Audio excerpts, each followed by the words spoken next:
Israel and Hamas have resumed negotiations in Cairo over the next phase of the Gaza ceasefire.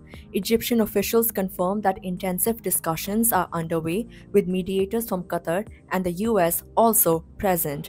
The ceasefire's first phase is set to expire on Saturday, and the talks aim to prevent its collapse while ensuring humanitarian aid continues to flow into Gaza. According to Egypt's State Information Service, the mediators are also working on ways to enhance aid delivery to alleviate the suffering of Gaza's population. Under the current deal, the ceasefire remains in place as long as negotiations continue. However, uncertainty looms as Israel's Foreign Minister Gideon Sa'ar stated that the delegation will assess whether common grounds exist to extend the truce. Meanwhile, Israel has announced that safety restrictions will be imposed at the Al-Aqsa Mosque compound during Ramadan. Israeli authorities have not specified details, but last year, men under 55 and women under 50 were barred from entering the site.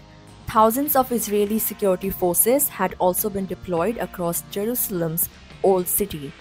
As talks progress, reports indicate that at least 50 Palestinians were arrested in overnight Israeli raids across the occupied West Bank, with Jenin, Tulkarem, and Nur Shams camp among the targeted locations. Additionally, an Israeli airstrike in Lebanon's Hermel region has reportedly killed a Hezbollah member.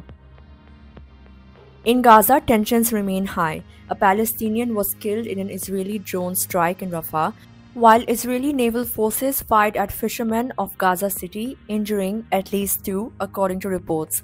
Meanwhile, another group of 50 wounded Palestinians and patients left Gaza for medical treatment abroad as part of the ceasefire agreement, though delays have been reported in allowing more patients to cross. On the humanitarian front, 8 trucks carrying food and fuel have entered Gaza through the Karem Abu Salem crossing. However, Israeli authorities continue to block the entry of heavy equipment and mobile homes meant to provide shelter for displaced residents. With the ceasefire's first phase nearing its end, families in Gaza are preparing for Ramadan under immense hardship. Many remain homeless, struggling to access basic necessities. Negotiators are now racing against time to ensure an extension to the truce, but deep skepticism lingers on whether a lasting resolution can be reached.